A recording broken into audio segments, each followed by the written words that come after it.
This is another really quick video that I want to make here based on an article that I recently found on the internet. Once again, and it's titled "Attack on Titan Studio Talks Sequels Keys to the Hit Anime's Success." It's been an awesome ass picture here of Attack on Titan. It's been a long time since anime has had a hit like Attack on Titan. Over the last several years, Japanese animation has become increasingly self-referential, providing previously unparalleled employment for and arguably pandering to its most devoted followers. This came at the cost of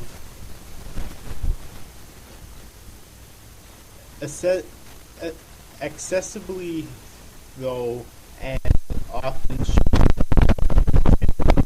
much the same way that the city walls of Attack on Titan were keeping rampaging giants out of the city. Joji Wada, who also goes by George Wada, is the head of WIT Studio, the production house behind the animated hit. In a recent interview with the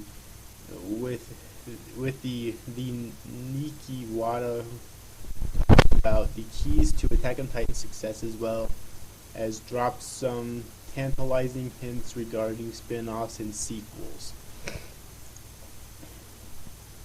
Not so long ago, anime was distributed internationally exclusively on home video, which meant a lengthy lag between when viewers in Japan and elsewhere would watch a show.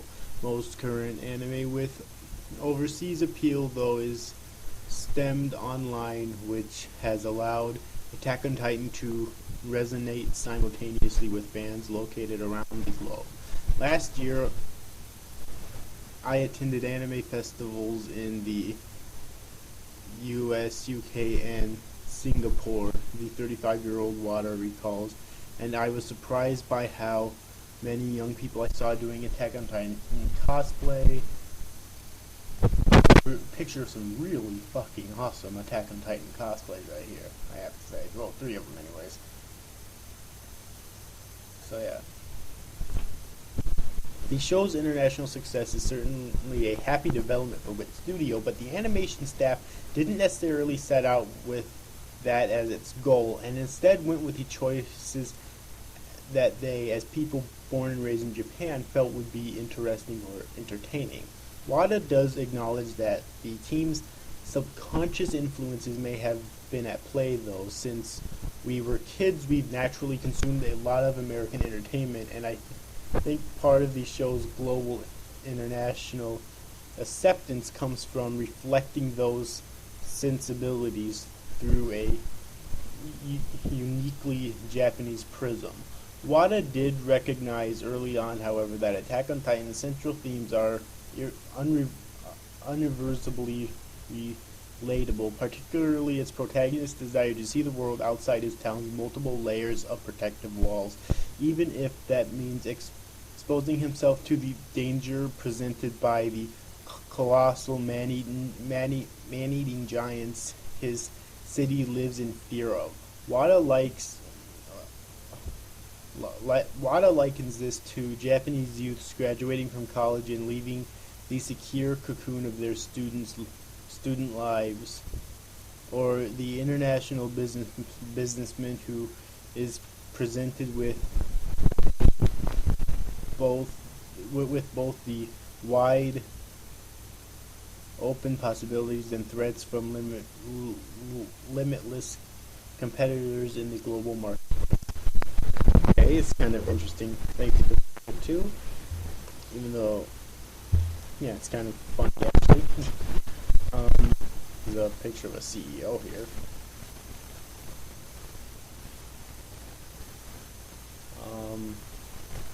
Oh, long article. Wada himself could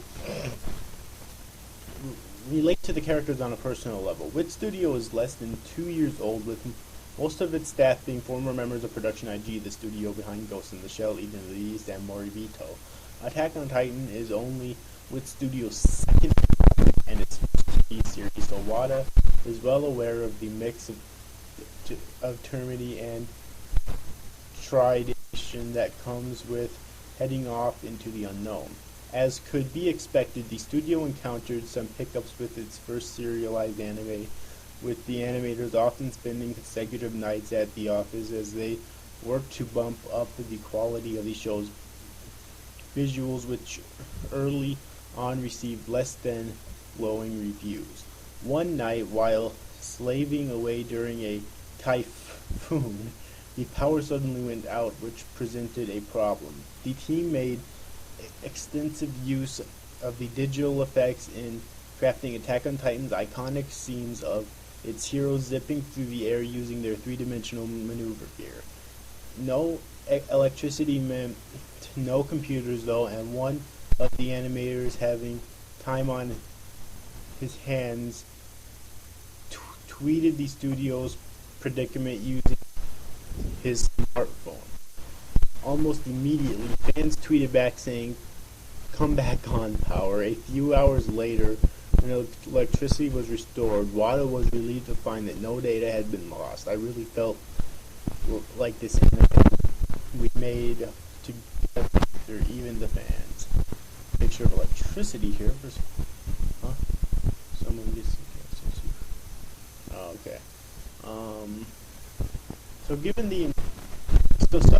the not entirely conclusive way in which Attack on Titan's TV run ended last September, can we expect to see more about girls? And if Wada has his way, we'll get a generous helping. The manga comic the anime is based on is still ongoing, and all of us on the staff are following and loving it. The studio head gushed, "Eventually we definitely want to do a sequel. This year, though, we've got our hands full producing an anime that will be bundled in a limited edition of the Attack on Titan manga, which tells a different sort of story than what we did in the TV series."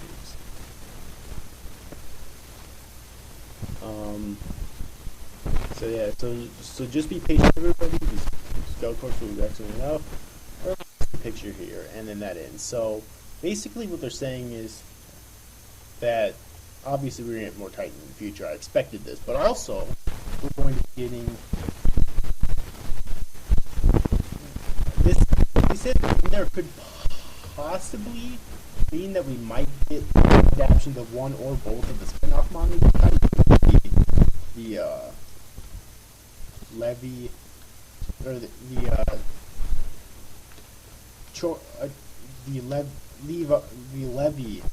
backstory, Choice with No Regrets, and the prequel to the actual series are protagonists. So it's, I mean, if we get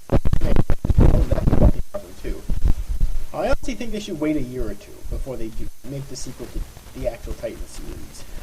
Alright, because we need the manga to get way further on yet. If they wanted to make another, say, 25 episodes, I think they would need to get at least maybe like 66. I think it was like 33 or something on there. The first 25 episodes of Titan took in terms of chapters, and it was time to get to 66 chapters. So I just want to wait until then. But however, if they made an adaptation of one or both of the spin-off mangas, that would be still awesome too, you know. That would be something that we could have until they actually did get around to Attack on Titan Season 2. So, yeah. Anyways, as I always do, I'll put a link in the description box below to the article in case you want to read it for yourselves. It's actually a really cool article, that's why I wanted to make this video. So, yes. But anyways, overall, I hope you enjoyed this video, guys. See you after, guys. Thanks for watching. Bye-bye.